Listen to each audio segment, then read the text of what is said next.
போட்டி தேர்வு மாணவ அனைவருக்கும் வணக்கம். குரூப் 1 மெயின்ஸுக்கு எல்லாருமே கடுமையாக ப்ரிப்பேர் பண்ணிட்டு இருப்பீங்க. அதோட வேக்கண்ட் 90 வேக்கண்ட் இருக்குது. இப்போ என்ன சேஞ்சஸ் பண்ணியிருக்காங்க, இப்போ குரூப் 1 பொறுத்தவரைக்கும் நமக்கு ஒரு 9 யூனிட் இருக்கும். இப்போ ஒரு 3 பேப்பர் நமக்கு ஜிஎஸ் பேப்பர்.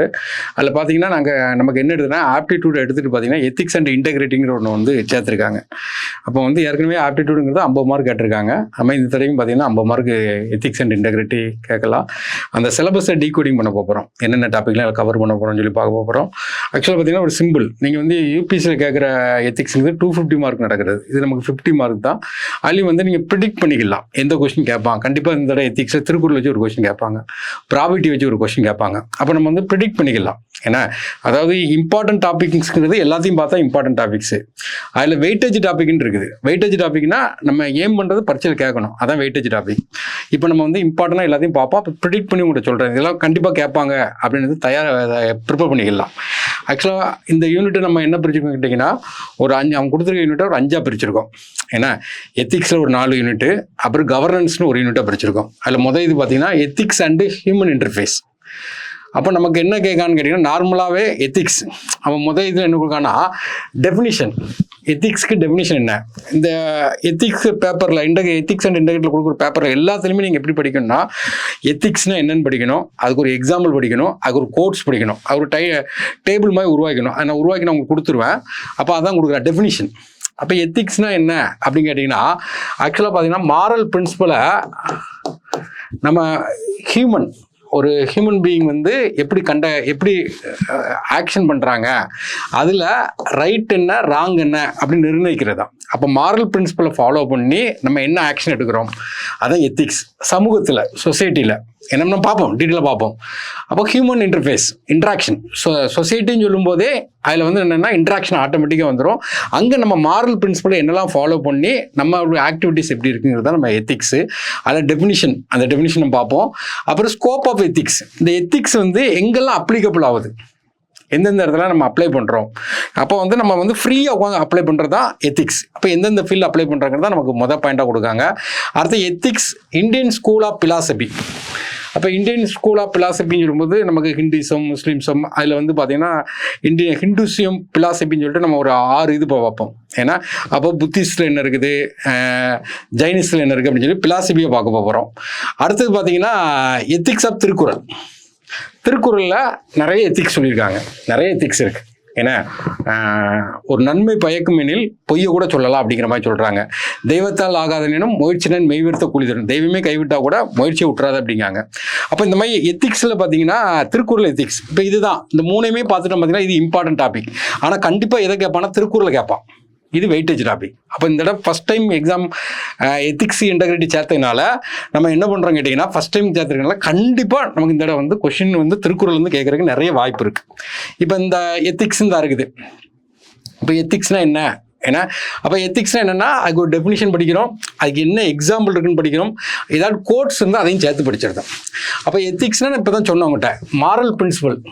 ஏன்னா மாரல் பிரின்சிபலை ஹியூமன் ஆக்டிவிட்டியில் எது ரைட்டு எது ராங்கு அப்படின்னு நிர்ணயம் பண்ணுறது பார்த்தீங்களா, அதான் எத்திக்ஸ். அப்போ எது ரைட்டு ராங்குன்னு சொல்லலாம், எது குட்டு ஃபேடாக இருக்குன்னு சொல்லலாம், ஃபேரு அன்ஃபேர்னு சொல்லலாம். அப்போ எது சரி தவறு அப்படின்னு நம்ம இது பண்ணுறது தான் எத்திக்ஸ் சொசைட்டி லெவலில். அதை தான் டெஃபினிஷனாக கொடுக்காங்க.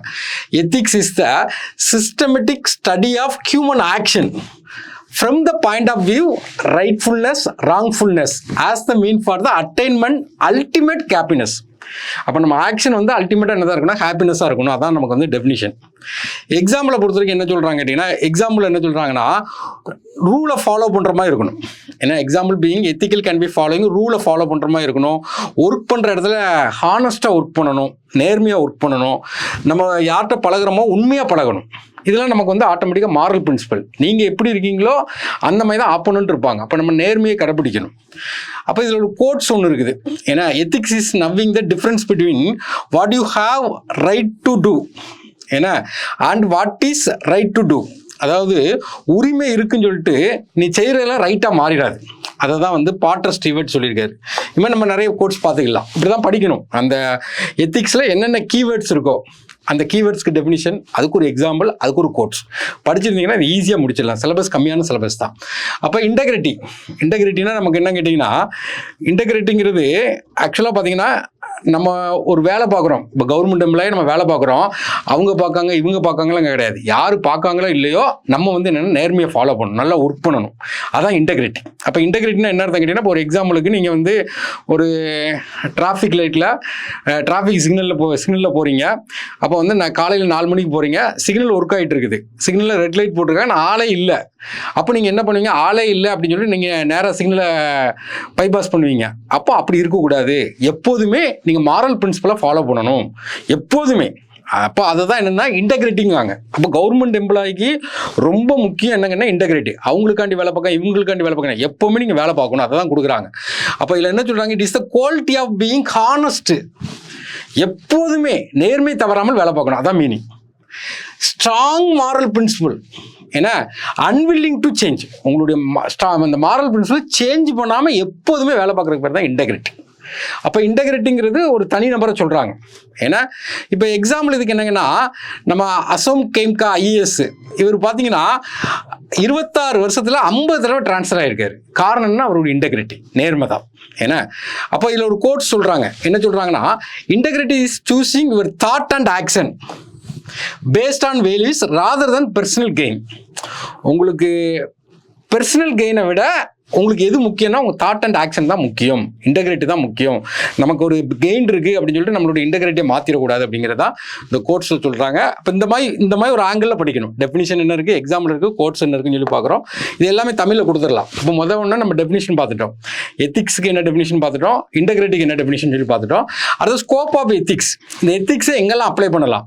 அப்போ நம்ம எத்திக்ஸ் என்னது, மாரல் பிரின்சிபலை ஃபாலோ பண்ணக்கூடிய ஒரு ஹியூமன் ஆக்ஷன். அது ரைட்டாகவும் இருக்கலாம், ராங்காகவும் இருக்கலாம் அப்படின்னு நிர்ணயிக்கிறது தான் என்னது எத்திக்ஸ். ஆனால் அல்டிமேட்டாக நமக்கு என்ன ஹாப்பினஸ். அப்போ எங்கெல்லாம் அந்த எத்திக்ஸ் அப்ளை பண்ணால், பொலிட்டிக்கல் எத்திக்ஸ் அப்ளை பண்ணலாம். அப்போ பொலிட்டிக்கலில் எத்திக்ஸை ஃபாலோ பண்ணணும். ஏன்னா தேர்தல் அறிக்கை நிறைய கொடுப்பாங்க, அது எத்திக்ஸ் அடிப்படையில் அதை நிறைவேற்றணும். சோசியல் எத்திக்ஸ், சமுதாயத்தில் ethics, cultural ethics, economic ethics, ஒரு எக்கனாமிக்கில் எத்திக்ஸை ஃபாலோ பண்ணணும், யாரையும் ஏமாற்றக்கூடாது. என்விரான்மெண்ட் எத்திக்ஸு, ஒரு மரத்தை வெட்டக்கூடாது, நிறைய எத்திக்ஸ் இருக்குது. எத்திக்ஸுங்கிறது வந்து ஒரு சின்ன டெஃபினிஷனில் அதை முடக்கிட விட முடியாது. அப்போ இதெல்லாம் வந்து நம்ம என்ன ஸ்கோப் ஆஃப் எத்திக்ஸ், இந்த படித்த எத்திக்ஸை நம்ம எங்கெல்லாம் அப்ளை பண்ணுறோம். தொழில் தர்மம் அப்படிம்பாங்க, ப்ரொபோஷனல் எத்திக்ஸு, பிஸ்னஸ் எத்திக்ஸு, நிறைய எத்திக்ஸ் இருக்கும்.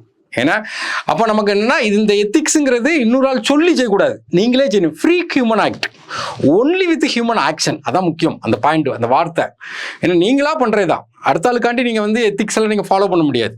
அப்போ எத்திக்ஸுங்கிறது ஒரு சொசைட்டியில் ஃபாலோ பண்ணக்கூடிய ஒரு அறம் தான் என்னது எத்திக்ஸ். எத்திக்ஸுடைய இம்பார்ட்டன்ஸ் ஏன் அப்படின்னு பார்த்தீங்கன்னா, நீங்கள் எப்போவுமே ஒரு நல்வழியில் பயணம் பண்ணணும்.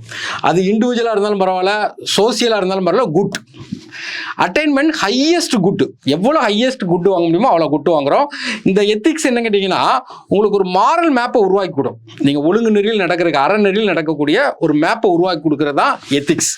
எப்போதுமே பார்த்தீங்கன்னா பயாஸ்லேருந்து விலகி இருக்கணும். பயாஸ்னா ஒரு சார்பாக முடிவு எடுக்கிறது, அப்படி இருக்கக்கூடாது. அங்கே உண்மை என்னவோ அதுக்கேற்ற மாதிரி முடிவு எடுக்கணும். ஏன்னா ஃப்ரீ ஃப்ரம் பயாஸ். அடுத்த ப்ரிஜுடிஸ்லேருந்து விலகி இருக்கிறது. ப்ரிஜுடிஸ் தான் ஆல்ரெடி முடிவெடுத்து பேருக்குலாம் நீங்கள் முடியக்கூடாது. அந்த அங்கே உங்களுக்கு என்ன தேவைது, உங்கள் மாரல் பிரின்சிபல் என்ன சொல்லுதோ அந்த மாதிரி தான் முடிவு எடுக்கணும். அப்போ free from bias, free from என்னது ப்ரிஜுடிஸ்.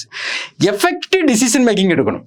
நம்ம எடுக்கக்கூடிய டிசிஷனில் யாரோ ஒரு ஆள் பாதிக்காங்கன்னு நினைக்கக்கூடாது. ஏன்னா நீங்கள் வந்து அந்த இடத்துல உங்களுக்கு என்ன தோணுது, உங்கள் மாரல் பிரின்சிபல் படி உங்களுடைய ஹியூமன் ஆக்ஷன் வந்து எஃபெக்டிவாக எடுக்கணும். டிசிஷன் மேக்கிங் ஒரு ஆளுக்கு சாதகமாகவோ ஒரு ஆளுக்கு பாதகமாக எடுத்துடக்கூடாது, எஃபெக்டிவாக இருக்கணும். நெக்ஸ்ட் பார்த்தீங்கன்னா, இப்போ எத்திக்ஸுடைய இதை பார்க்குறோம், நேச்சர் ஆஃப் எத்திக்ஸ். ஏன்னா நேச்சர் ஆஃப் எத்திக்ஸ்ன்னு பார்க்கும்போது யூனிவர்சலிட்டி, எத்திக்கல் பிரின்சிபல். இப்போ ஒருத்தன் கீழே விழுந்து கிடக்கான், டக்குன்னு ஒன்று தூக்கி விடுறோம். இதெல்லாம் நமக்கு லாவில் எழுதியிருக்காங்களா கிடையாது, நம்மளுடைய மாரல் பிரின்சிபல். ஏன்னா ஒரு ஆக்சிடென்ட் ஆகிருக்கான், டக்குன்னு அவனுக்கு ஹெல்ப் பண்ணுறான், யூனிவர்சலாக ஹெல்ப் பண்ணக்கூடியது. ஒருத்தன் கஷ்டப்பட்டுட்டு இருக்கான், சாப்பாடுக்கே வழி இல்லாமல் இருக்கான், அவனுக்கு ஏதோ சாப்பாடு வாங்கி கொடுக்குது. பஸ்ஸில் போயிட்டு இருக்கீங்க, ஒரு வயசான பக்கத்தில் நிற்கிறாரு, நீங்கள் எந்திரிச்சு இடம் கொடுக்குறீங்க. Universally social evolution and ethics. சமூகத்தில் பார்த்தீங்கன்னா நிறைய எத்திக்ஸ் மாற்றங்கள் நடந்துகிட்டே இருக்கும். ஏன்னா கல்ச்சுரல் வேரியேஷன். ஒரு இடத்துல பார்த்தீங்கன்னா ஆடை வெட்டுமா, ஒரு இடத்துல வந்து வெஜிடேரியன் தான்மா. அப்போ கல்ச்சர் என்ன இருக்குன்னா நிறைய வேரியேஷன் இருக்கும். அடுத்தது பார்த்தீங்கன்னா ethics as A value based system.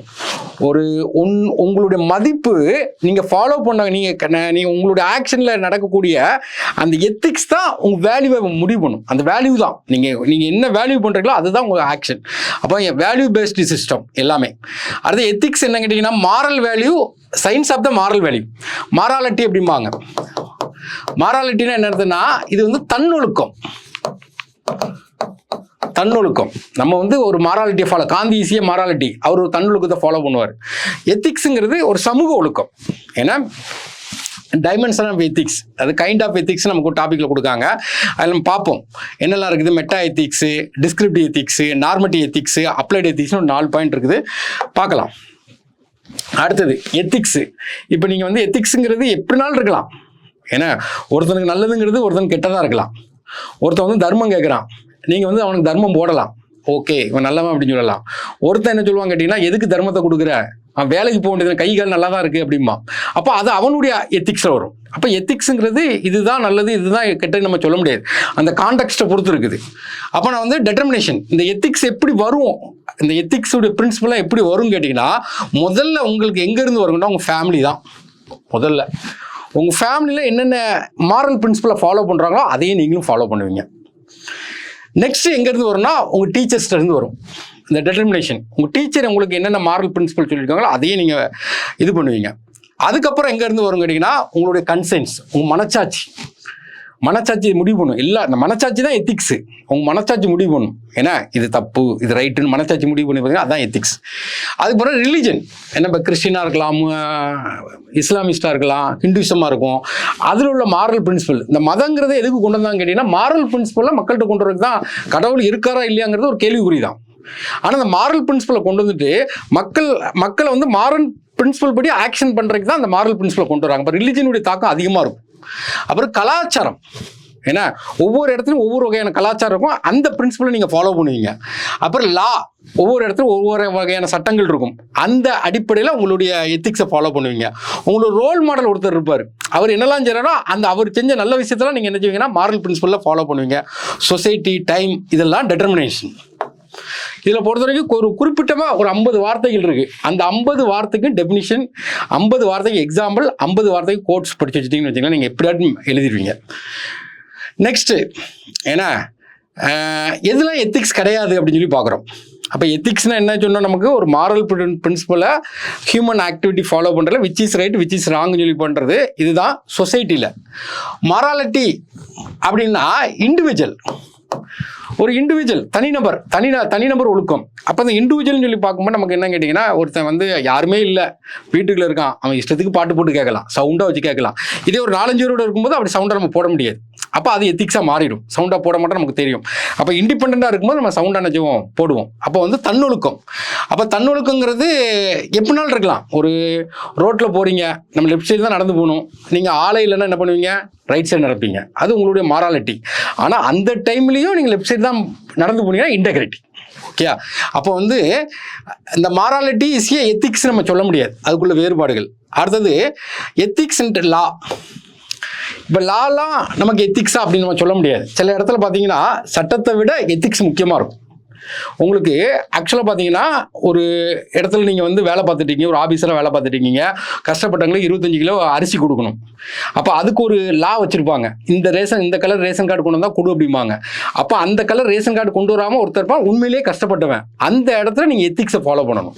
அப்போ அவனுக்கு எப்படி ஹெல்ப் பண்ணுறது அப்படின்னு பார்க்குறோம். அப்போ ஏதாட்டும் என்ஜிஓட லிங்க் பண்ணி அவங்க மூலமாக அவனுக்கு ஹெல்ப் பண்ணுறோம். அப்போ லா படி தான் நீங்கள் செயல்படணும் கிடையாது. நம்மளை பொறுத்த வரைக்கும் சிவில் லா பார்த்தீங்கன்னா ஹிந்துக்கு ஒரு லா இருக்குது, கிறிஸ்டினுக்கு ஒரு லா இருக்குது, இவங்களுக்கு ஒரு லா இருக்குது, முஸ்லீமுக்கு ஒரு லா இருக்குது. ஏன்னா லா டிஃப்ரெண்டாக இருக்குது. ஆனால் நமக்கு வந்து டிஃப்ரெண்ட் லா, ஆனால் எத்திக்ஸ் அடிப்படையில் பார்க்கும்போது எல்லா மனுஷனுங்க தானே அப்படி நம்ம ஃபாலோ பண்ணலாம். அப்போ வந்து லாக்கும் எத்திக்ஸுக்கு என்ன இருக்குது, முரண்பாடு இருக்குது. அடுத்து எத்திக்ஸ் அண்ட் ரிலீஜன். ஒரு ரிலீஜனில் பார்த்தீங்கன்னா வெஜிடேரியன் குரூப்பாக இருப்பாங்க, ஒரு ரிலீஜனில் இருக்காங்கன்னா நான் வெஜிடேரியன் குரூப்பாக இருப்பாங்க.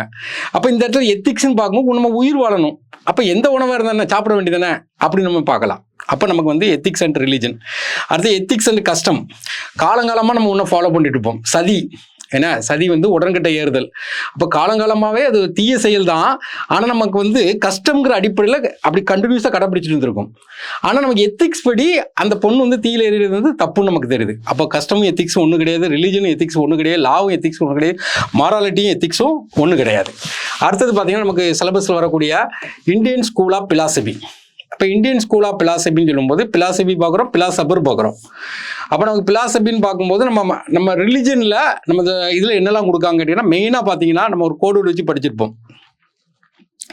ஆக்சுவலாக பார்த்தீங்கன்னா மிஸ்ஸா, யோனி, ஏன்னா வேத் வைன்னு சொல்லிட்டு நமக்கு ஒரு 6 இது படிச்சிருப்போம், 6 ஸ்கூல் படிச்சிருப்போம். ஏன்னா அப்போ பிலாசபிஸ் ஆஃப் த ஹிந்துசம், அது மீமம்சா, இதெல்லாம் டீட்டெயிலாக பார்க்குறோம் நம்ம. ஏன்னா சம்கியா, யோகா, நியாயா, வேதாந்தா, வைசிஷ்யா, இந்த 6 இது பார்த்துருப்போம். இதை தான் நம்ம புக்கில் படிச்சிருப்போம், ஹிஸ்ட்ரியில் படிச்சிருப்போம்.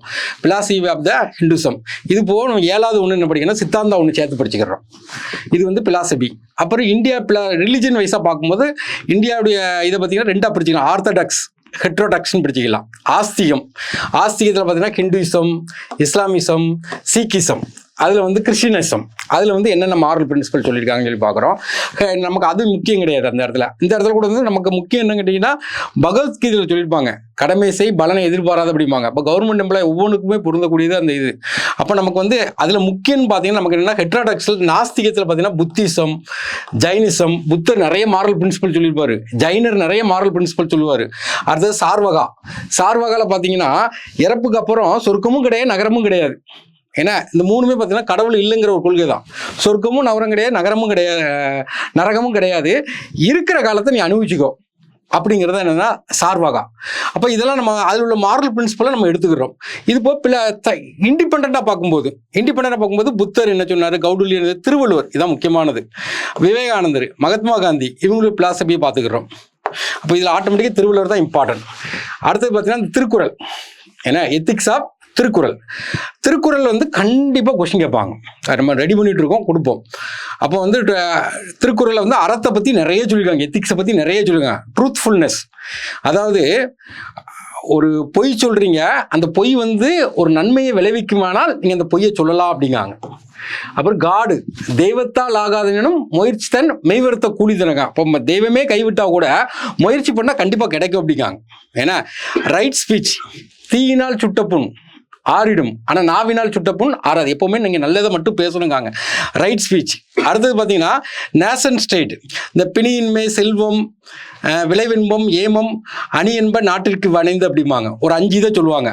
ஆரோக்கியம், பொருளாதாரம், ஏன்னா அதாவது ஹெல்த்து, ஏன்னா எக்கனாமி, ஹார்வெஸ்ட்டு, ஹாப்பி, டெஃபென்ஸு, ஒரு 5 இதை சொல்லுவாங்க நேஷன் ஸ்டேட். அது ஒரு எத்திக்ஸ். அடுத்தது பார்த்தீங்கன்னா ஃபர்கிவ்னஸ்.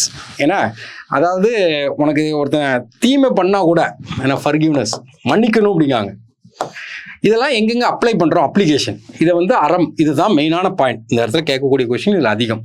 எத்திக்ஸ் ஆஃப் திருக்குறள், இதில் நம்ம வந்து சும்மா லிமிட்டாக கொடுத்துருக்கேன், டீட்டெயிலாக படிக்கணும். ஏன்னா இதில் கண்டிப்பாக ஒரு கொஸ்டின் கேட்பாங்க. ட்ரூத்ஃபுல்னஸ், ஏன்னா பொய்மையும் வாய்மை எடுத்து புணரதிருந்த நன்மை பயக்கும் எனில், ஏன்னா ஒரு நன்மை பயக்கும் பொய் கூட சொல்லலாம் அப்படிங்காங்க. அடுத்து காட் அண்ட் ரிலிஜன், தெய்வத்தால் ஆகானதுன்னு முயற்சி தன் மெய்வருத்த எஃபோர்ட், மெய்வருத்த கூலி தரும். ஃபர்கிவ்னஸ், மன்னித்து விடுறது, ஏன்னா இன்னா செய்தரை ஒருத்தல் அவர் நான நன்மையும் செய்து விடல். அப்போது நம்ம வந்து என்ன செய்யறது, அவரை மன்னிச்சு விடுறது. ரைட் ஸ்பீச், எல்லா இடத்துலையுமே குவாலிட்டியான ஸ்பீச் தான் பேசணும். நமக்கு வந்து தீய பேச்சு இதெல்லாம் பேசிடக்கூடாது. அதுக்கு ஒரு திருக்குறள் எத்திக்ஸ் சொல்கிறாங்க. தீயினால் சுட்ட புண் உள்ளாரும் ஆறாதே நாவினால் சுட்ட வடு, அது ஒன்று. அப்புறம் நேஷன் ஸ்டேட், ஏன்னா ஒரு நாட்டுக்கு வந்து ஒரு 5 எலமெண்ட் வேணும், ஹெல்த்து, எக்கனாமிக், டெஃபென்ஸு, ஹார்வெஸ்ட்டு, ஹாப்பினஸ். அதை கூட திருக்குறளில் சொல்லியிருக்காங்க. பிணியின்மை, செல்வம், விளைவின்பம், ஏமம், அணி என்ப நாட்டுக்கு வயந்து அப்படின்னு சொல்லிட்டு அதுக்கு ஒரு இதை கொடுக்காங்க. இது எங்கெல்லாம் அப்ளை பண்ணுறோம் அப்படின்னு பார்த்தீங்கன்னா, உண்மைக்கு அப்ளை பண்ணுறோம், நம்ம வந்து பேச்சுக்கு அப்ளை பண்ணுறோம், மன்னிக்கிறதுக்கு அப்ளை பண்ணுறோம், விடாமுயற்சிக்கு அப்ளை பண்ணுறோம், எந்தெந்த இடத்துலலாம் அப்ளை பண்ணுறோம் அப்படிங்கிறத நம்ம பார்க்குறோம். இது வந்து கேட்பாங்க. நெக்ஸ்ட் பார்த்தீங்கன்னா டைப் என்னன்னா கைண்ட் ஆஃப் எத்திக்ஸ். எத்திக்ஸு உடைய கைண்டுன்னு பார்க்கும்போது இந்த கீழே எழுதியிருக்கோம் பார்த்தீங்களா, இதுதான் நமக்கு சிலபஸில் கொடுத்துருப்பாங்க. அப்படியே intuitionism, existentialism, duties and responsibility, moral judgement, moral absolutism, moral application, இதை தான் நமக்கு கொடுத்துருப்பாங்க. ஆனால் அது வந்து நம்ம எங்கேருந்து வருது நமக்கு பார்க்கணும். இப்போ கைண்ட் ஆஃப் எத்திக்ஸ் அல்லது டைமென்ஷன் ஆஃப் எத்திக்ஸுங்கலாம் அதில் பார்த்தீங்கன்னா ஃபஸ்ட்டு நம்ம வந்து 3ஆக பிரிக்கிறோம். மெட்டா எத்திக்ஸ், ஏன்னா நார்மட்டிக் எத்திக்ஸ், அப்ளைடு எத்திக்ஸ். மெட்டா எத்திக்ஸ்னால் என்னன்னு கேட்டிங்கன்னா ஒரு பிலாசபி அண்டர்ஸ்டாண்டிங். ஏன்னா ஒரு புக்குன்னு வச்சுக்கிடுங்க, புக்கில் வந்து அதை பற்றி சொல்லியிருப்பாங்க. ஏன்னா இந்த study of origin and meaning அது எப்படி உருவாச்சு அதை பற்றி சொல்லியிருக்கிறது தான் நமக்கு என்னென்னா மெட்டா எத்திக்ஸ், மெட்டாஃபிசிக்ஸ் மாய். ஏன்னா ஒரு ஆய்வு. நார்மட்டிக் எத்திக்ஸ் அடுத்தது. நார்மட்டிக் எத்திக்ஸ்னால் என்னங்கன்னா ப்ராக்டிக்கலுக்கு வர்றது. அது வந்து இது ப்ராக்டிக்கல், அது வந்து என்னங்கன்னா ஒரு பிலாசபி புக்குன்னு வச்சுக்கிடுங்க. அப்போ நார்மட்டிக் எத்திக்ஸ்னால் என்னென்னா theories that work out moral action. ஏன்னா அப்போ ப்ராக்டிக்கலுக்கு வர்றது, அதான் வந்து நமக்கு நார்மட்டிக் எத்திக்ஸ். அப்ளைடு எத்திக்ஸ்னால் என்ன கேட்டிங்கன்னா அப்ளை பண்ண ஆரம்பிச்சிட்டோம். அப்ளை பண்ண ஆரம்பிக்கும் போது என்ன கேட்டிங்கன்னா ஏதோ ஒன்று ஒரு துப்பாக்கி எடுத்து ஒருத்தர் சுடுறோம். ஏன்னா இது ரைட்டா ராங்கா அப்படின்னா டக்கு நம்ம முடிவு பண்ணணும். அந்த இடத்துல உள்ள கான்டெக்ஸ்ட், அந்த இடத்துல உள்ள நம்ம சூழ்நிலையை பார்க்கணும். ஏன்னா சூழ்நிலை பார்க்கும்போது ஒரு மிலிட்ரியில் இருக்கும் துப்பாக்கி எடுத்து சுடலாம். ஏன்னா அப்போ அந்த இடத்துல ரைட்டுன்னு போயிடும். அப்போ வந்து ஒரு அப்ளைடு பண்ணுறது. அப்போ மெட்டா எத்திக்ஸுங்கிறது ஒரு பிலாசபிக்கல் அண்டர்ஸ்டாண்டிங், நார்மட்டிவ் எத்திக்ஸுங்கிறது ப்ராக்டிக்கல். இது வந்து என்னங்கன்னா அப்ளைடு வந்து நம்ம எங்கெல்லாம் பண்ணுவோம், பயோ எத்திக்ஸில் அப்ளை பண்ணுவோம், என்விரான்மெண்ட் எத்திக்ஸில் அப்ளை பண்ணுவோம், நிறைய இடத்துல அப்ளை பண்ணுவோம். இப்போ நார்மட்டிக் எத்திக்ஸை 4ஆக பிரிக்கிறோம். ஏன்னா யூட்டிலிட்டேரியனிசம், டியாண்டாலஜி, விர்ச்சு, கான்ட்ராக்டரிசம். அப்போ யூட்டிலிட்டேரியனிசம் அதாவது நன்மைக்காக செய், அதனோட விளைவு வந்து பாசிட்டிவாக இருக்கணும். எதுக்கு என்னன்னாலும் செய், ஆனால் விளைவு வந்து பாசிட்டிவாக இருக்கணும். இப்போ வந்து சினிமாலெல்லாம் பார்த்தீங்கன்னா கதாநாயகன் வந்து என்ன பண்ணுவான்னா ஒரு வில்லனை கொல்லுவான், ஆனால் 100 பேர் சேர்ந்து சந்தோஷப்படுவாங்க. அப்போ ஒருத்தனை தான் கொல்றான், ஆனால் நிறைய பேர் ஆனால் கொல்றது எத்திக்ஸ் படி தப்பு. ஏன்னா ஆனால் சந்தோஷம் எப்படி இருக்குது, விளைவு எப்படி இருக்குது, பாசிட்டிவாக இருக்குது. அதை தான் சொல்கிறாங்க, நன்மைக்காக செய். அப்போ வந்து இந்த இடத்துல வந்து நம்மளுடைய இவரையும் கொண்டு வரலாம். யாரை கொண்டு வரலாம் கேட்டிங்கன்னா சுபாஷ் சந்திர போஸ் இருக்காருன்னா அவர் நிறைய இடத்துல வந்து சிங்கப்பூரில் இது வச்சு, ஜப்பானில் கான்ட்ராக்ட் வச்சு, அவர் ஒன்லி அல்டிமேட் எய்ம் என்னன்னா இந்தியா சுதந்திரம் அடையணும். இதுதான் என்னென்னா நன்மைக்காக செய். டியாண்டாலஜி நல்லதே செய், நீ செய்கிறது நல்லதாக இருக்கணும், விளைவும் நல்லதாக இருக்கணும், அதாவது நோக்கமும் நல்லதாக இருக்கணும். அங்கே நோக்கம் எப்படினாலும் இருக்கலாம், ஆனால் நமக்கு முடிவு எப்படி இருக்கணும், நல்லதாக இருக்கணும். டியாண்டாலஜியில் எப்படி நோக்கமும் நல்லதாக இருக்கணும், முடிவும் நல்லதாக இருக்கும். To the right thing. ஏன்னா டோன்ட் ஒரு அபவுட் த ரிசல்ட்டை பார்க்காம நீ நல்லதை மட்டும் செஞ்சுட்டு போ அப்படிம்பாங்க. இதை தான் இம்மானுவேல் காண்ட் வந்து இதை சொல்கிறார். ஏன்னா அப்போ வந்து நான் செய்கிறது நல்லதாக இருக்கும், விளைவு கண்டிப்பாக நல்லதாக அமைஞ்சிடும். இப்போ நல்லதே செய் அப்படிங்காங்க. நெக்ஸ்ட் விர்ச்சுனா நமக்கு என்னென்னா குட் பர்சன் குட் ஆக்ஷன். ஒரு நல்ல மனுஷன் நல்லது தான் செய்வான் அப்படிம்பாங்க. அதை தான் நமக்கு குட் பர்சன் குட் திங்ஸ், அவன் செய்கிறது எல்லாமே நல்லதாக இருக்கும். அப்போ இதில் வந்து ஒரு ஏஜெண்ட்டை குறிக்குது. இப்போ எக்ஸாம்பிள் காந்தி இருக்காரு, காந்தி வந்து இந்த விர்ச்சுக்கு எக்ஸாம்பிள். அடுத்து கான்ட்ராக்டனிசம், ஒரு ஒப்பந்தம் போடுறது. இப்போ ஒப்பந்தம் போட்டு ஒரு 3 பேர் சேர்ந்து ஒரு வீட்டில் திருட போகிறாங்க. திருட போகும்போது 3 பேரும் சேர்ந்து ஈக்குவலாக பங்கு வச்சுக்கணுங்காங்க. திருட போகிறது எத்திக்ஸ் படி தப்பு, ஆனால் இங்கே ஒப்பந்தத்தை மட்டும் தான் பார்க்கணும். ஆனால் 3 பேர் ஈக்குவலாக பங்கு வைக்கணும்னு சொல்கிறாங்க. ஆனால் திருடிட்டு போகும்போது ஒருத்த மட்டும் எல்லாத்தையும் கூட்டு போயிட்டான். அப்போ இந்த ஒப்பந்தத்தை மீறான்னு அர்த்தம். அதை தான் வந்து கான்ட்ராக்டனிசம். இப்போ அதில் டியாண்டாலஜி இருக்குது பார்த்தீங்களா, அதை தான் பிரிக்காங்க. அதில் தான் நமக்கு என்னென்னா இந்த மாராலிட்டின்னு ஒன்று கொண்டு வந்து ஒவ்வொரு இதாக கொண்டு வராங்க. இன்ட்யூஷனிசம் அதாவது உள்ளார்ந்த முடிவு. உனக்கு உள்ளார்ந்த முடிவு, உள்ளுணர்வு ஒரு முடிவு எடுக்கும் பார்த்தீங்களா, எல்லாத்துக்குமே உள்ளுணர்வு ஒரு முடிவு எடுக்கும். அந்த முடிவுபடி தான் நீ மாரல் ஆக்டிவிட்டிஸ் ஃபாலோ பண்ணணும் அப்படிங்காங்க. எக்ஸிஸ்டன்ஷியலிசம் இருத்தலியல் கொள்கை அப்படிம்பாங்க. நீ இப்போ இருந்துட்டு இருக்க, அதுக்கு நீ தான் காரணம் அப்படிங்கிறது தான் இருத்தலியல் கொள்கை. Duties and responsibility. இப்போ உங்கள்கிட்ட ஒரு டியூட்டி கொடுக்குறாங்க, ஏதோ ஒரு டியூட்டி, ஏன்னா பப்ளிக்கை கான்டாக்ட் பண்ணுற டியூட்டி இல்லை ட்ரேட் பண்ணுற டியூட்டி, ஏதோ ஒரு டியூட்டி கொடுத்தாலும் அதை நீங்கள் ரெஸ்பான்சிபிலிட்டியே முடிக்கணும். டியூட்டிங்கிறது நம்ம அந்த டைம் மட்டும் வேலை பார்த்துட்டு போகிற மாதிரி இருக்கக்கூடாது. ஏன்னா அந்த வேலையை முடிக்கணும். அந்த வேலையை முடிக்கிறது தான் என்ன கேட்டால் ரெஸ்பான்சிபிலிட்டி. அந்த ரெஸ்பான்சிபிலிட்டி எடுத்தால் தான் ஒர்க் வந்து அதை வந்து கரெக்டாக நடக்கும். அப்புறம் மாரல் ஜட்ஜ்மெண்ட், எல்லாமே மாரல் ஜட்ஜ்மெண்ட்டாக இருக்கணும். மாரல் அப்சல்யூட்டிசம், ஏன்னா மாரல் அப்சல்யூட்டிசம், மாரல் ஆப்ளிகேஷன், இது தனித்தனியாக பார்ப்போம். இதுதான் கொடுக்குறாங்க. ஃபஸ்ட்டு பார்த்தீங்கன்னா இன்ட்யூஷனிசம், அதாவது உள்ளுணர்வு. ஏன்னா உள்ளுணர்வு முடிவெடுக்கிறது. அப்போ உள்ளுணர்வுக்கு முடிவெடுக்கும்போது அதுதான் கொடுக்குறாங்க. And ability to understand now something immediately based on your feeling rather then fact. நம்ம மனசுக்கு ஒன்று சொல்லும், உள்ளுணர்வில் ஒன்று சொல்லும். அது வந்து நம்ம வந்து அதை ஆராய்ச்சி பண்ணக்கூடாது, ஃபேக்டெல்லாம் பார்க்கக்கூடாது. உள்ளுணர்வு என்ன சொல்லுதோ அதன்படி முடிவெடுக்கணும். நிறைய இடத்துல பார்த்தீங்கன்னா உள்ளுணர்வு தான் எல்லாமே பண்ணும். அப்போ இந்த உள்ளுணர்வு ஒரு செயலை செய்யும்போது நமக்கு உள்ளுணர்வு இன்ட்யூஷன் வந்து ஒன்று சொல்லும். அது வந்து ஆட்டோமேட்டிக்காக சொல்லும், யோசிக்கலாம் செய்யாது. Automatic response. அந்த ரெஸ்பான்ஸ் எப்படி இருக்குன்னா மாரல் ரெஸ்பான்ஸாக இருக்கும். அப்புறம் கான்டெக்ஸ்ட் சென்சிட்டிவிட்டி. அப்போ கான்டெக்ஸ்ட்னா என்னன்னு கேட்டிங்கன்னா அந்த சூழ்நிலைக்கு ஏற்ற மாதிரி இருக்கும். இப்போ எக்ஸாம்பிளுக்கு ஒருத்தர் வந்து பிரில்லியன்ட் கேரக்டர்னு வச்சுக்கிடுவோம். பிரில்லியன்ட் கேரக்டர், பிரில்லியன்ட் கலர்ஃபுல்னு வச்சுக்கிடுவோம். பிரில்லியன்ட் கலர்ஃபுல்னு வச்சுக்கிடுவோம். இப்போ இந்த இடத்துல பிரில்லியன்ட் அப்படின்னா ரெண்டுக்கு நம்ம சேம் மீனிங் எடுக்கக்கூடாது, பக்கத்தில் உள்ளதையும் பார்க்கணும். இந்த இடத்துல கேரக்டரை சொல்கிறாங்க, இந்த இடத்துல கலரை சொல்கிறாங்க. அப்போது அந்த கான்டெக்ஸ்ட் அந்த அந்த சூழ்நிலைக்கு ஏற்ற மாதிரி பார்க்கணும். அப்போ வந்து நம்ம உள்ளுணர்வு மாறலாக இருக்கும். ஏன்னா நம்ம மனச்சாட்சிப்படி நடந்துக்கொள் அப்படிம்பாங்களா, தான் உள்ளுணர்வு. அப்போ அந்த மனச்சாட்சிப்படி நம்ம நடக்கிறது தான் இது. அப்போ வந்து இம்மிடியேட் ரெஸ்பான்ஸ். இதில் இந்த மனச்சாட்சிப்படி நடக்கும்போது ஃபேக்டெல்லாம் பார்த்துட்டு இருக்கக்கூடாது. அப்போ வந்து இன்ட்யூஷனிசம். அடுத்தது பார்த்தீங்கன்னா எக்ஸிஸ்டனலிசம். இது என்ன கேட்டிங்கன்னா individual purpose of existence determine by individual by each individual. ஒவ்வொருத்தருமே தன்னுடைய இதுக்கு இருத்தலியல் கொள்கை அப்படிம்பாங்க. இருத்தலியல் கொள்கை அப்படிம்பாங்க. இப்போ நம்ம இருக்கிறோம் பார்த்தீங்களா, இதுக்கு ரெஸ்பான்சிபிள் யாருன்னா நம்ம தான். எல்லாத்துக்குமே ரெஸ்பான்சிபிள் நம்ம தான். External not external. வெளியே உள்ளதை காரணமே சொல்லக்கூடாது. இன்னைக்கு நீ காலையில் சாப்பிடலையா, காரணம் நீ தான். வெளியே ஒருத்தன் சாப்பாடு தரல நீ சொல்லக்கூடாது. அப்போ இந்த இடத்துல என்னென்னா கடவுளை காரணமே சொல்லக்கூடாது. கடவுள் இருக்காரா இல்லைன்னா கடவுளை காரணமே எல்லாரும் சொல்லுவாங்க, இது கடவுள் தான் காரணமாங்க, விதி தான் காரணம் அப்படிலாம் சொல்லக்கூடாது. என்ன உனக்கு நடக்குதோ எல்லாத்துக்கும் காரணம் நீ தான்.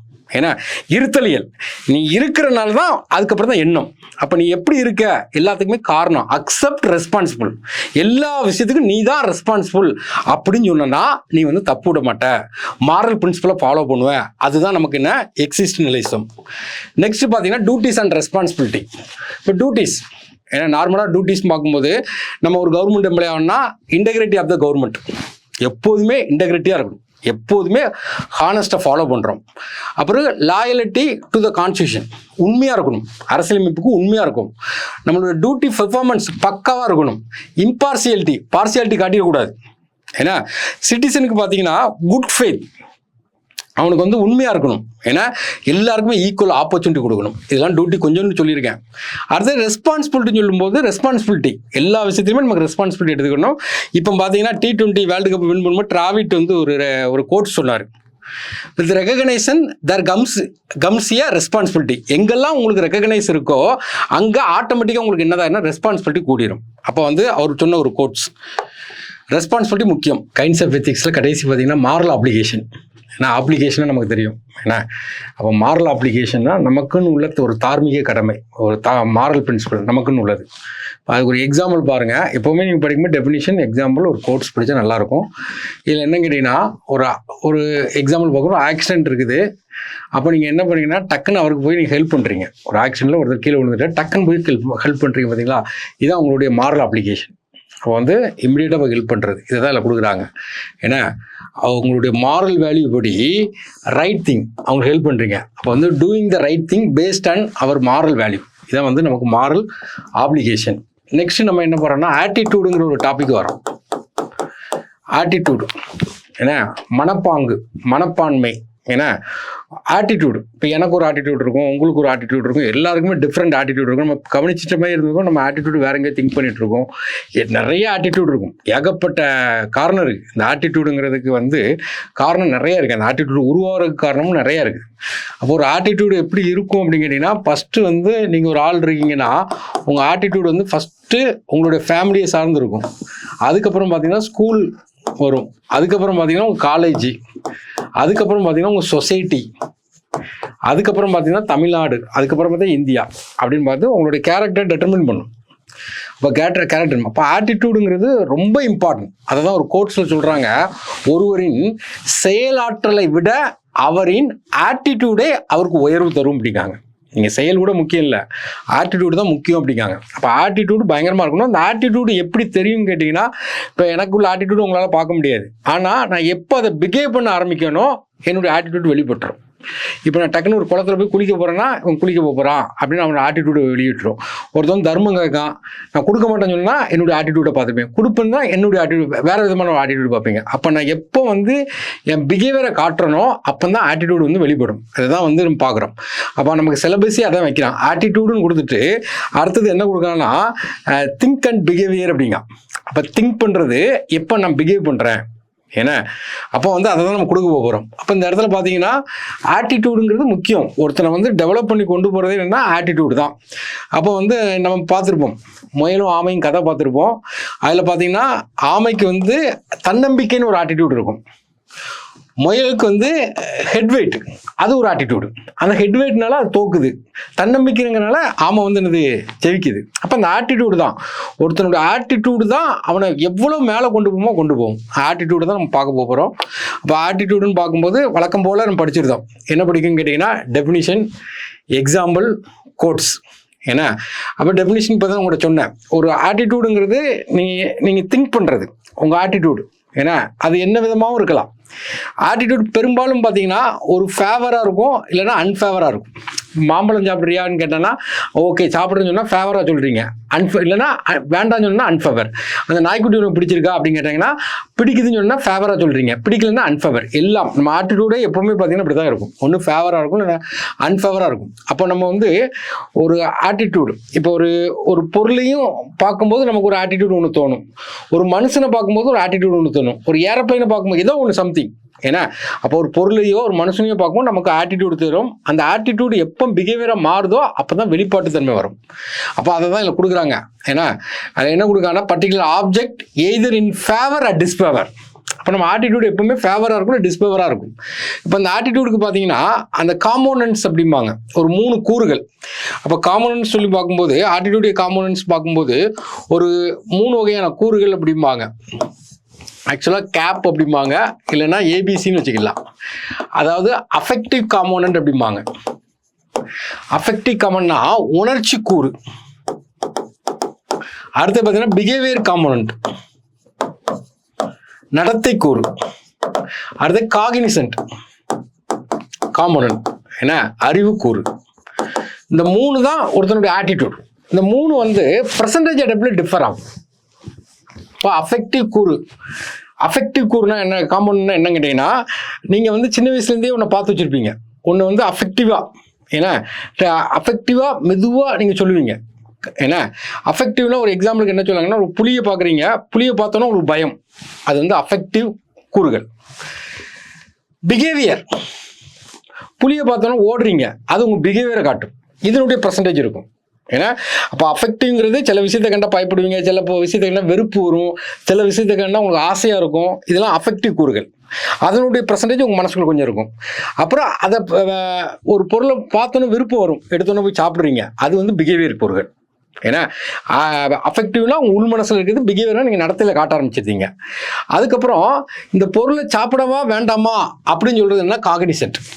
ஒரு சுகர் பேஷண்டாக இருக்கான், ஸ்வீட் சாப்பிடக்கூடாது, அப்போ இன்ஃபர்மேஷன் சொல்கிறாங்க, சுகர் பேஷண்ட் வந்து ஸ்வீட் சாப்பிடக்கூடாது, இன்ஃபர்மேஷன். காகினிசன்ட்னா இன்ஃபர்மேஷன். அப்போ அந்த இன்ஃபர்மேஷனுங்கிறது முக்கியம். ஒரு மழை பெஞ்சிட்டு இருக்குது, ஏன்னா தண்ணியை கண்டா பயம், அஃபெக்டிவ் கூறுகள். ஏன்னா வீட்டுக்குள்ளேயே இருக்கீங்க, வெளியே போகாமல் இருக்கீங்க, பிஹேவியரை காட்டுது. ஒரு கொடையை பிடிச்சிட்டு போறீங்கன்னா காகினிசன்ட் கூறுகள். அப்போ இந்த 3மே இருக்கும் ஒரு ஆட்டிடியூடுங்கிறதுல. பர்சன்டேஜ் வைஸாக டிஃபர் ஆகும். பயங்கரமான ஒருத்தன் நாலேஜபிளாக இருப்பான், அப்போ வந்து அவன் காகினிசன்ட் காம்பவுண்ட் அதிகமாக இருக்கும். ஒருத்தர் எதுனாலும் பிஹேவ் பண்ணுவான்.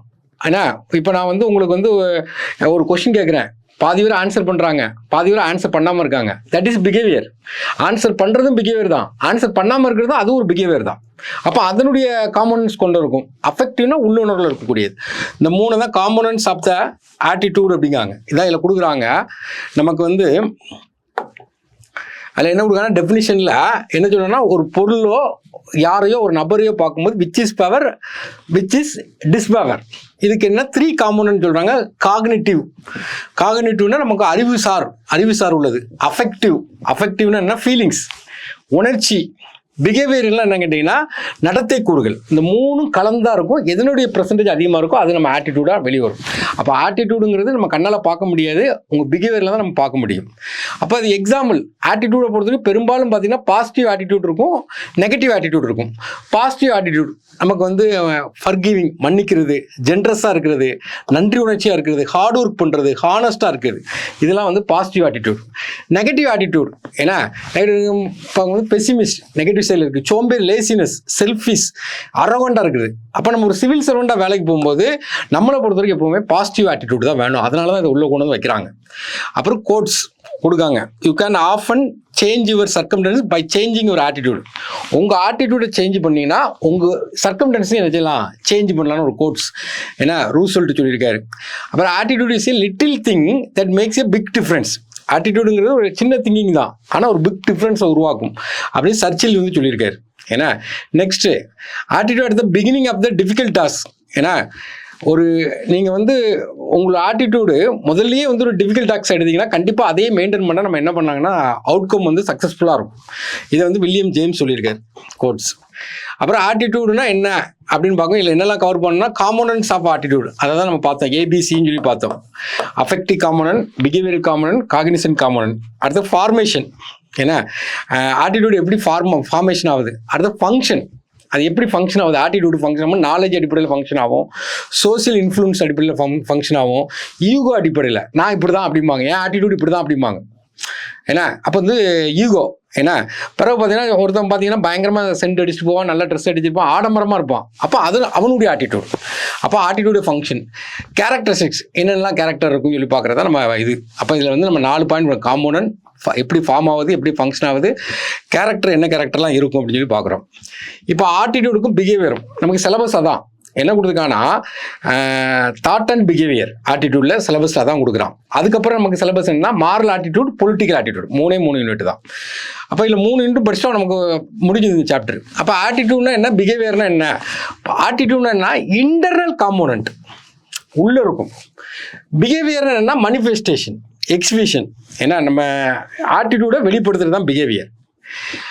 நெக்ஸ்ட் பார்த்தீங்கன்னா ஆட்டிடியூடுக்கு என்னெல்லாம் ஃபேக்டராக இருக்குன்னு கேட்டிங்கன்னா என்விரான்மெண்ட் ஃபேக்டர் இருக்கும், எக்ஸ்பீரியன்ஸ் ஒரு ஃபேக்டராக இருக்கும், மாரல் வேல்யூ ஒரு ஃபேக்டராக இருக்கும். இங்கே என்னன்னு கேட்டிங்கன்னா நம்மளுடைய பயாலஜிக்கல் ஃபேக்டர் லைக் என்டாக்ரின், ஏன்னா நாளமில்லா சுரப்பி ஒரு காரணமாக, ஏன்னா செயல்படுத்த போகிறோம், பிஹேவியர் பண்ண போகிறோம், அப்போ நாளமில்லா சுரப்பி ஒரு காரணமாக இருக்கும். நெர்வஸ் ரெஸ்பான்சிபிள் பண்ணும், இதெல்லாம் வந்து நம்ம பிஹேவியருக்குள்ள ஃபேக்டர். ஆட்டிடியூடுங்கிறது மோர் பர்சனல், இன்னும் உள்ளுக்குள்ளே தான் இருக்கும். இது வந்து மோர் சோசியல். நீங்கள் பிஹேவ் பண்ண ஆரம்பிச்சிட்டாவே சமுதாயம் உங்களை கண்காணிக்க ஆரம்பிச்சிடும். ஏன்னா அடுத்து attitude reflect one emotion, one opinion, one thought.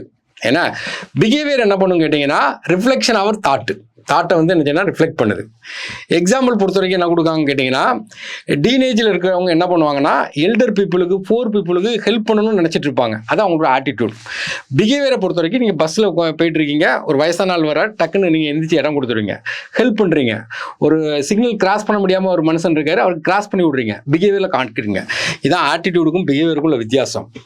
அப்போ அடுத்தது பார்த்தீங்கன்னா நமக்கு என்ன கொடுக்கணும், moral attitude, political attitude. Moral attitude நம்ம மாரல் பிரின்சிபலை ஃபாலோ பண்ணுறது தான். அப்போ என்னென்ன பிரின்சிபல் ஃபாலோ பண்ணுறாங்கன்னா குட்னஸாக இருக்கணும். ஆட்டிடியூடுங்கிறது குட்னஸாக இருக்கணும், குட்னஸாக நல்லா ஹைண்டாக இருக்கணும். அடுத்தது பார்த்தீங்கன்னா நல்ல வெராசிட்டியாக இருக்கணும். வெராசிட்டினா என்னன்னு கேட்டிங்கன்னா ட்ரூத்ஃபுல், ஏன்னா ஹானஸ்ட்டாக இருக்கணும். ரெவரன்ஸ், ரெஸ்பெக்டாக இருக்கணும். எல்லாத்துக்குமே ரெஸ்பான்சிபிள் நீங்கள் தான் எடுத்துக்கணும். ரெஸ்பான்சிபிலிட்டி இருந்தால் தான் முக்கியம். இதெல்லாம் மாரல் ஆட்டிடியூட். அடுத்தது பார்த்தீங்கன்னா ஃபெய்த்ஃபுல்லாக இருக்கணும், நம்பகத்தன்மையாக இருக்கணும். இதெல்லாம் மாரல் ஆட்டிடியூடில் நம்ம இதெல்லாம் என்ன செய்யணும்னா ஃபாலோ பண்ணோம். இப்போ மாரல் ஆட்டிடியூட்னா என்னங்கன்னா நம்ம மாரல் வேல்யூவை ஃபாலோ பண்ணுறதா என்ன கேட்டிங்கன்னா மாரல் வேல்யூக்கு ஏற்ற மாதிரி நம்ம ஆட்டிடியூட் இருக்கும். அப்போ அதுதான் என்ன கேட்டிங்கன்னா மாரல் ஆட்டிடியூட். நெக்ஸ்ட் பார்த்தீங்கன்னா பொலிட்டிக்கல் ஆட்டிடியூட்.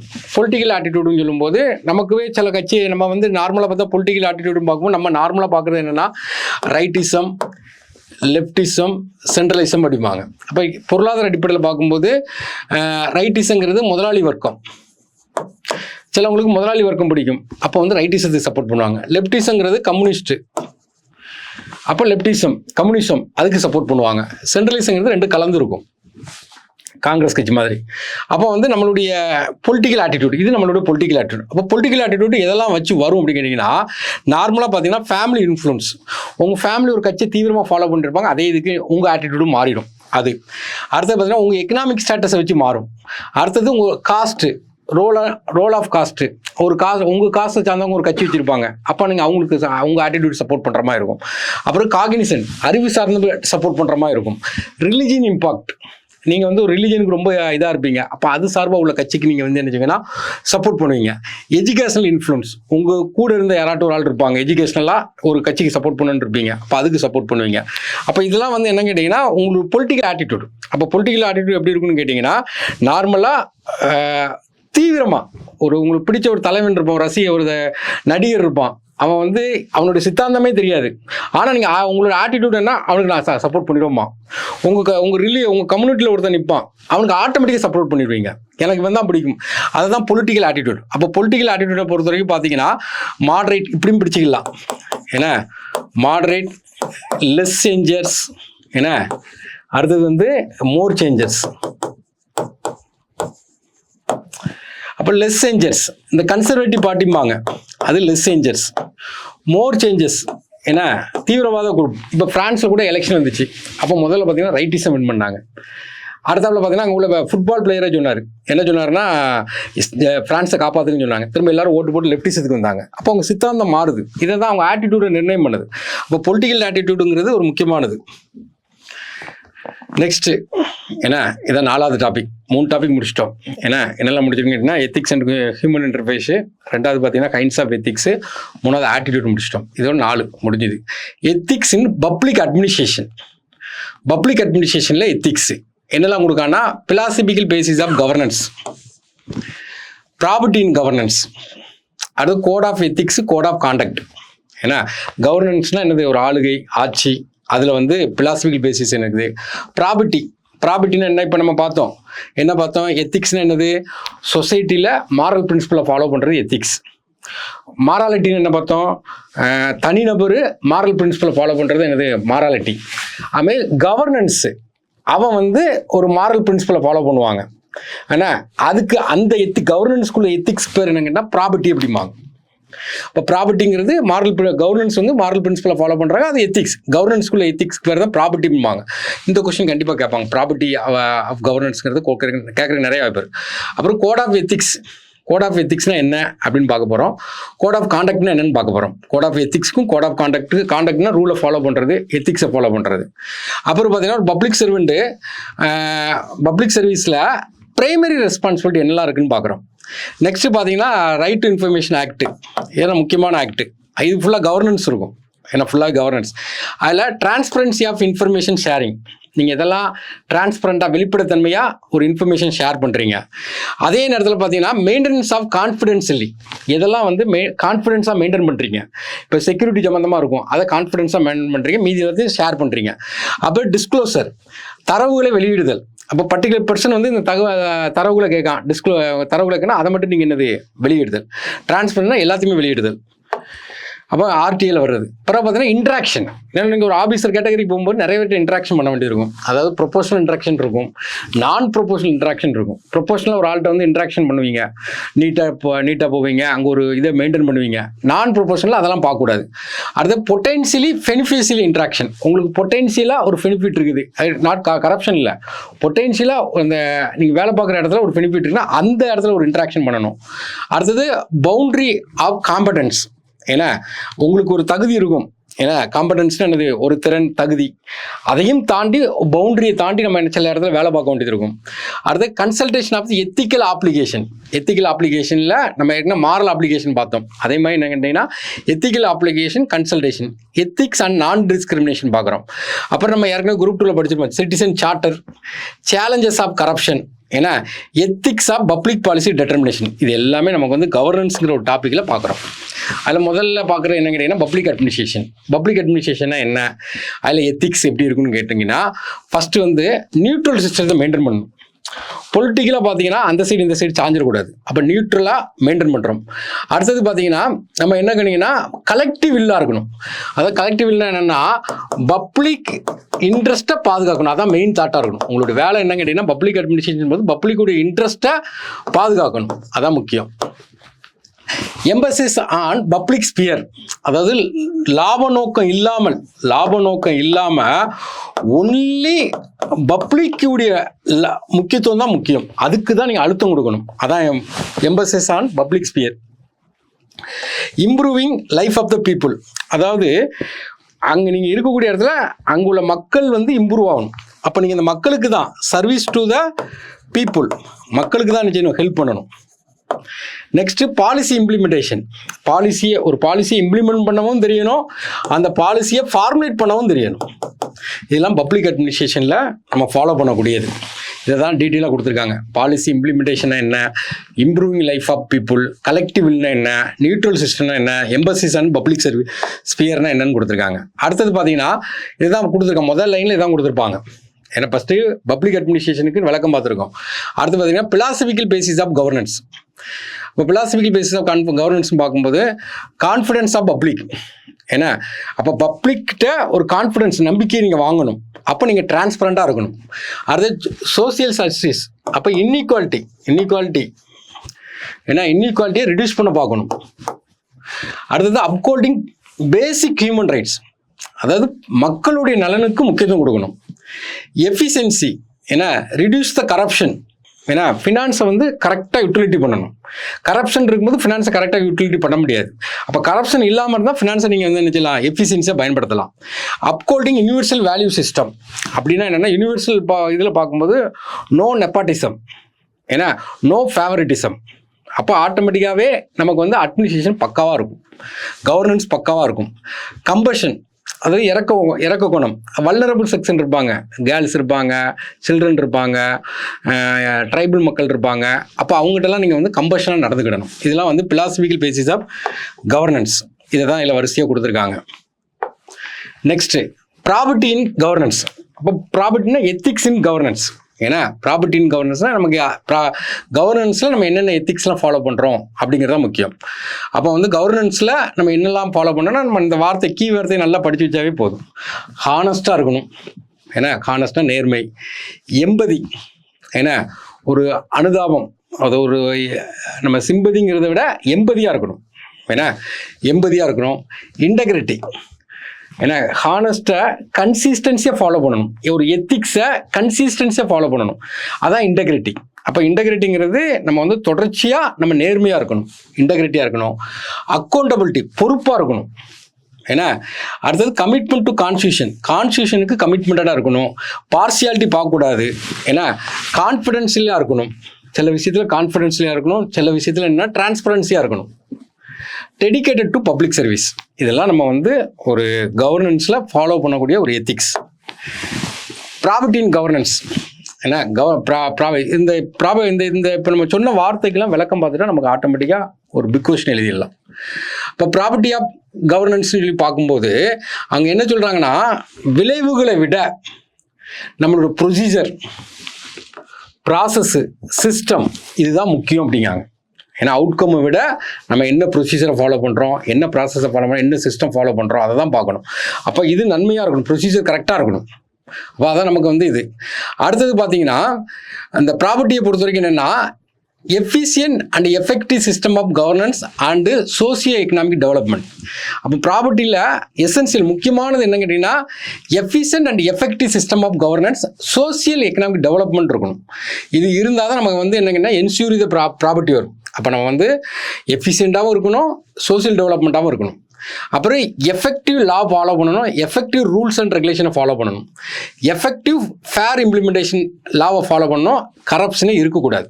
இதுதான் வந்து ப்ராப்பர்ட்டிக்குள்ள முக்கியமானது. நெக்ஸ்ட் என்ன பார்க்க போகிறோம்னா code of conduct, code of ethics.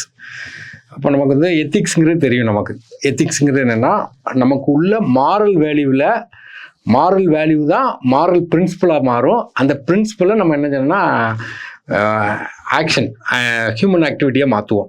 ஏன்னா இதான் நம்ம எத்திக்ஸ்னு படித்தோம். அப்போ அந்த மாரல் வேல்யூ, மாரல் பிரின்சிபல், ஏன்னா இதை தான் நம்ம என்ன சொல்லணும்னா கோட் ஆஃப் எத்திக்ஸ் அப்படிங்கும். கோட் ஆஃப் கான்டக்ட்டுங்கிறது என்னன்னு கேட்டிங்கன்னா ஒரு செயல், ஏன்னா ரூல்ஸ் அண்ட் ரெகுலேஷனை ஃபாலோ பண்ணி செய்யக்கூடிய ஒரு செயல். இப்போ கோட் ஆஃப் கான்டக்ட்டுங்கிறது என்னென்னா ஒரு பிரின்சிபலை ஆக்ஷனாக கொண்டு வர்றது. பிரின்சிபல் வந்து மாரல் பிரின்சிபல் அப்படின்னு அவசியம் கிடையாது. ஒரு பிரின்சிபல் இருக்குது, அதை வந்து நம்ம ஆக்ஷனாக கொண்டு வரோம். அப்போ வந்து பிரின்சிபல் ஆக்ஷனாக இருக்குது code of conduct, moral value moral principle code of ethics. Moral வேல்யூங்கிறது எப்படி இருக்குன்னா ஹானஸ்ட்டாக இருக்கும், பிரின்சிபலுங்கிறது டிரான்ஸ்பரண்ட்டாக இருக்கணும், ஆக்ஷன் வந்து சூமோட்டோவாக இருக்கணும், தன்னிச்சையாக. அதை தான் நம்ம ரைட் டு இன்ஃபர்மேஷன் ஆக்டில் செக்ஷன் 4 சொல்கிறாங்க. ஒரு ஆக்ஷன் வந்து நீனா எடுக்கிற மாதிரி இருக்கணும் அந்த ஆக்ஷன். அப்போ வந்து இதை தான் நம்ம வந்து ஒரு டயக்ராம் வச்சு காட்டியிருக்கோம். இப்போ நம்ம டிஃப்ரென்ஸ் பார்ப்போம், இதான் உங்களுக்கு நல்லா புரியும். எப்போவுமே ஒரு டிஃப்ரென்ஸ் படிக்கும்போது நல்லா அழுத்தமாக புரியும். இப்போ நம்ம என்ன படிக்கணும்னா கோட் ஆஃப் எத்திக்ஸுக்கும் கோட் ஆஃப் கான்டாக்ட்டுக்கும் உள்ள டிஃப்ரென்ஸ் பார்க்குறோம். எத்திக்ஸுங்கிறது எப்போவுமே தெரியுங்க நம்மளுடைய மாரல், ஏன்னா நம்ம வந்து உள்ளே இருக்குது, ஏன்னா அதான் எத்திக்ஸு. ஏன்னா நம்ம வந்து சில மாரல் பிரின்சிபல் இருக்கும், அதை நம்ம வந்து செயல்படுத்துவோம், அது நம்ம வந்து எத்திக்ஸு. கோட் ஆஃப் கான்டாக்ட்னு ரூல்ஸ் அண்ட் ரெகுலேஷனை ஃபாலோ பண்ணணும். இதில் என்னெல்லாம் கொடுக்காங்கன்னு பார்த்தீங்கன்னா மொதல் பாயிண்டில் பார்த்தீங்கன்னா principles of good governing, good behaviour and governance, code of ethics. அதாவது உங்கள் எத்திக்ஸுங்கிறது எப்போவுமே குட்டாக தான் இருக்கும். ஆனால் இங்கே கோட் ஆஃப் கான்டாக்டுங்கிறது மோர் ப்ரிசிஸ். ஏன்னா இது எப்படி இருக்குன்னா அக்செப்டபிள் அண்டு அன்அக்செப்டபிள் பிஹேவியராக இருக்கும். ஏன்னா அது வந்து கண்டிப்பாக நமக்கு என்ன கேட்டிங்கன்னா குட்டாக தான் இருக்கும். இங்கே வந்து அக்செப்டபுளாகவும் இருக்கும், அன்அக்செப்டபுளாகவும் இருக்கும் பிஹேவியர். நெக்ஸ்ட் பார்த்தீங்கன்னா அந்த கோட் ஆஃப் எத்திக்ஸ்ங்கிறது எக்ஸ்பெக்டட் டு பி ஃபாலோ, அதாவது இது ஃபாலோ பண்ணலாம் பண்ணாமையும் இருக்கலாம், அதான் எத்திக்ஸ். இது அப்படி கிடையாது, கண்டிப்பாக கோட் ஆஃப் கான்டாக்ட்டுங்கிறது கண்டிப்பாக நீங்கள் என்ன செய்யணும், மேண்டட்டரி. நெக்ஸ்ட் பார்த்தீங்கன்னா நம்மளை பொறுத்தவரைக்கும் கோட் ஆஃப் எத்திக்ஸுங்கிறது என்ன கேட்டீங்கன்னா applicable to culture, applicable to education, applicable to religion. ஆனால் இது வந்து applicable to all individual. Code of conduct individual, அங்கே வந்து கல்ச்சரில் அப்ளை பண்ணுவோம், எஜுகேஷன் அப்ளை பண்ணுவோம், இதில் பண்ணுவோம். நெக்ஸ்ட் பார்த்தீங்கன்னா அந்த எத்திக்ஸ், கோட் ஆஃப் எத்திக்ஸுங்கிறது நீங்கள் ஒரு ஜட்ஜ்மெண்ட் கொடுக்கும்போது அதுக்கு வந்து நிறைய இன்ஃப்ளூயன்ஸ் காட்டும். அந்த பிரின்சிபல், மாரல் பிரின்சிபலை வச்சு தான் நீங்கள் என்ன செய்வீங்கன்னா ஒரு ஜட்ஜ்மெண்ட் கொடுப்பீங்க. இங்கே வந்து என்னென்னா அந்த கைட்லைன்ஸ், அந்த கோட் ஆஃப் கான்டாக்ட்டுக்குன்னு ஒரு கைட்லைன்ஸ் கொடுத்துருப்பாங்க, ரூல்ஸ் அண்ட் ரெகுலேஷன், அதை வச்சு தான் நீங்கள் என்ன பண்ணுவீங்கன்னா ஆக்ஷன் எடுப்பீங்க. நெக்ஸ்ட் பார்த்தீங்கன்னா எத்திக்கல் ஸ்டாண்டர்ட் பொறுத்த வரைக்கும் பார்த்தீங்கன்னா எத்திக்கல் ஸ்டாண்டர்டுக்கு நான் ஸ்பெசிஃபிக், அதுக்குன்னு ஒரு ஸ்பெசிஃபிக்காக ஒன்றும் கிடையாது. மாரல் பிரின்சிபல்ங்கிறது உள்ள நெறிமுறைகள். இங்கே அப்படி கிடையாது, கண்டிப்பாக அவங்களுக்கு என்னென்னா ஒரு ஸ்டாண்டர்ட் வந்து ஜென்ரலி ப்ரொவைட் பண்ணியிருப்பாங்க. கண்டிப்பாக அது அக்செப்டபுள் அல்லது ப்ரொஹிபிட்டட்னு சொல்லி கொடுத்துருப்பாங்க. நெக்ஸ்ட்டு கோட் ஆஃப் எத்திக்ஸுங்கிறது இண்டிபெண்டன்ட் ஜட்ஜ்மெண்ட். ஏன்னா அதாவது ஒரு ஆக்ஷன் எடுக்கும்போது உங்களை வந்து ஒரு இண்டிபெண்டன்ட் ஜட்ஜ்மெண்ட்டுக்கு வழிவகுக்குது. இங்கே என்ன நமக்கு கொடுக்குதுன்னா அந்த ரூல்ஸ் அண்ட் ஆக்ஷன், இந்த கைடட் பை த கோட், அந்த கோடில் என்ன சொல்கிறாங்களோ அதை தான் ஃபாலோ பண்ணணும். அங்கே அப்படி கிடையாது. ஏன்னா இந்த அப்ராப்ரியேட் கோர்ஸ், ஏன்னா மாரல் பிரின்சிபல் வச்சு அப்ராப்ரியேட் கோர்ஸ் கொடுக்கலாம். இங்கே வந்து கண்டிப்பாக நீங்கள் என்னென்னா அந்த ரூல்ஸ் அண்ட் ரெகுலேஷன் தான் ஃபாலோ பண்ணி ஆகணும். அடுத்தது பார்த்தீங்கன்னா primary responsibility of public service professional. Primary public service போகிறோம், நமக்கு பிரைமரியாக என்னென்ன ரெஸ்பான்சிபிலிட்டி ஒன்றுனா காம்பட்டிங் கரப்ஷன் தடுக்கணும், சர்விங் த பீப்புளுக்கு வேலை பப்ளிக்கு வேலை பார்க்குறோம், managing the public relation maintain பண்ணணும், ஏன்னா நம்ம டியூட்டியை பெர்ஃபார்ம் பண்ணணும், அப்புறம் குட் கவர்னன்ஸ் அப்ஹோல்டு பண்ணணும், அடுத்தது கான்ஸ்டியூஷனலுக்கு ஆப்ளிகேட்டடாக இருக்கணும். இதான் வந்து நம்ம பிரைமரி இது. நெக்ஸ்ட் பார்த்தீங்கன்னா கான்ஃபிடென்ஷியலி, ரைட் இன்ஃபர்மேஷனில் சில இன்ஃபர்மேஷன் நம்ம வந்து கான்ஃபிடென்ஷியலாக மெயின்டைன் பண்ணலாம், சில இன்ஃபர்மேஷனை டிஸ்க்ளோசர் பண்ணுறோம், சில இன்ஃபர்மேஷனை டிரான்ஸ்பரன்சியாக காட்டுறோம். அப்போ இந்த இடத்த பொறுத்த வரைக்கும் என்னென்னா இதெல்லாம் நம்ம கான்ஃபிடென்சியாக மெயின்டைன் பண்ணோம்னா நேஷ்னல் செக்யூரிட்டி இது வந்து கான்ஃபிடென்சியலாக மெயின்டைன் பண்ணுறோம், அதாவது ரகசியமாக. இன்டர்னல் டெலிபரேஷன், அடுத்தது balancing confidentially with public interest. Business, சிலவங்க ஒரு பிஸ்னஸ் வந்து ஒரு பிஸ்னஸ்க்குன்னு ஒரு ஃபார்முலா ஏதாவது வச்சுருப்பாங்க, அதை நீங்கள் ரைட் இன்ஃபர்மேஷனில் கேட்கக்கூடாது, அதை கான்ஃபிடென்ஷியலாக மெயின்டைன் பண்ணுவாங்க. ஒரு சிட்டிசனுடைய ப்ரைவேசி, அவனுடைய இதை வந்து நீங்கள் வந்து இதாக கேட்கக்கூடாது, ஏன்னா ரைட் இன்ஃபர்மேஷன் கூட அதெல்லாம் கான்ஃபிடென்ஷியலாக மெயின்டைன் பண்ணுவாங்க. இது தனி சாப்டர், நம்ம அவுட்லைன் மட்டும் பார்க்குறோம். சிட்டிசன் சார்ட்டர், அப்போ சிட்டிசன் சார்ட்டர்னா ஒரு சார்ட்டர், ஒரு பட்டயம். ஒரு சிட்டிசன் இருக்கான், கவர்மெண்ட் ஆஃபீஸ்க்கு போகிறான், அவனுக்கு ஏதோ ஒரு சர்டிஃபிகேட் வாங்குறதுன்னு போகிறான். அப்போ அந்த சர்டிஃபிகேட்டுக்கு ஒரு சார்ட்டர் இருக்கும், யாரை பார்த்து வாங்கணும், எவ்வளோ நாளில் வாங்கணும், அதுக்கு என்ன ப்ரொசீஜர், அந்த ப்ரொசீஜர் தான், அதை தான் சொல்கிறாங்க ப்ரொசீஜர். சிட்டிசன் சார்ட்டர்னா ஒரு ப்ரொசீஜர். ஏன்னா அந்த ப்ரொசீஜர் எப்படின்னா சிம்பிள் அண்ட் யூஸ்ஃபுல்லாக இருக்கும். Entitlement of user service and standard, statement of service satisfies பண்ணணும். ஏன்னா இன்ட்ராக்டிங், ஏன்னா participative formation staff and user, feedback கொடுக்குறோம். அப்போ நம்மளை பொறுத்தவரைக்கும் ஒரு சிட்டிசன் ஒரு கம்யூனிட்டி சர்டிஃபிகேட் எடுக்க போகிறோன்னு வச்சுக்கோங்க, அந்த கம்யூனிட்டி சர்டிஃபிகேட் யாரை போய் அப்ரோச் பண்ணணும், என்ன மாதிரி ப்ரொசீஜரு, அதை எல்லாமே சிட்டிசன் சார்ட்டர் கொடுக்குறது தான் அந்த சிட்டிசன் சார்ட்டர். நெக்ஸ்ட் பார்த்தீங்கன்னா சேலஞ்சஸ் ஆஃப் கரப்ஷன். ஏன்னா இன்றைக்கி பார்த்தீங்கன்னா கரப்ஷன் வச்சு கண்டிப்பாக ஒரு கொஸ்டின் கேட்பாங்க. அது நமக்கு சோசியல் இஷ்யூ வரும், இதுலேயும் வரும். இப்போ கரப்ஷன்னால நமக்கு என்னெல்லாம் சேலஞ்சஸ் இருக்குது அப்படின்னு பார்த்தீங்கன்னா, எந்த ரீஃபார்ம் கொண்டு வந்தாலும் கரப்ஷன்னால நமக்கு என்ன பண்ணுதுன்னா தடைப்படுது. Resist any reform. இந்த கரப்ஷன் இருக்கனால ஃபாரின் டைரக்ட் இன்வெஸ்ட்மெண்ட் வந்து டிஸ்கரேஜ் ஆகுது இந்தியாவுக்கு வர்றது. ஏன்னா அப்போ அது ஒரு முக்கியமானது.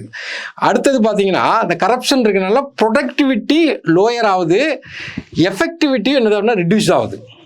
இண்டஸ்ட்ரி பாலிசி எல்லா பாலிசியுமே அப்படி தான், ப்ரொடக்டிவிட்டி கம்மியாகிடுது. அடுத்து கரப்ஷன் அதிகமாக இருக்கனால சோசியல் இன்வெஸ்ட்மெண்ட் வந்து சோசியல் எஜுகேஷன், ஹெல்த் இதெல்லாம் வந்து லோயர் ஆகிடுது. Next inequality. இந்த கரப்ஷன் இருக்கனால இன்இக்வாலிட்டி அதிகமாக மெயின்டைன் ஆகுது. அடுத்தது பார்த்தீங்கன்னா ஈஸி டூயிங் பிஸ்னஸ். ஏன்னா ஈஸி டூயிங் பிஸ்னஸ் வந்து தடுக்கப்படுது. ஒரு சின்ன கரப்ஷன் இருக்கனால என்ன காரணம், ரெட் ஆஃபீஸ் அதிகமாக இருக்குது. ரெட் ஆஃபீஸ் இருக்குது, பெட்டி கரப்ஷன் இருக்குது, பிரைப் இருக்குது. இதனால் பார்த்தீங்கன்னா எல்லாமே தடைப்படுது. நெக்ஸ்ட் பார்த்தீங்கன்னா கரப்ஷன் இருக்கனால என்னன்னா loss of legitimacy of the political system. ஏன்னா லெஜிட்டிமேசி என்னதாகுதுன்னா லாஸ் ஆகுது. அந்த அளவுக்கு பார்த்தீங்கன்னா கரப்ஷன். அப்போ கரப்ஷன் இதெல்லாம் நமக்கு சேலஞ்சஸ். அப்போ கரப்ஷனை மெஷர் பண்ணுறதுக்கு நம்ம ஏற்கனவே படிச்சிருக்கோம். அடுத்து பார்த்தீங்கன்னா பவுண்ட்ரிஸ் ஆஃப் காம்படன்ஸ்னால் திறன். என்ன அதாவது திறனுக்கு மீறிய செயல்.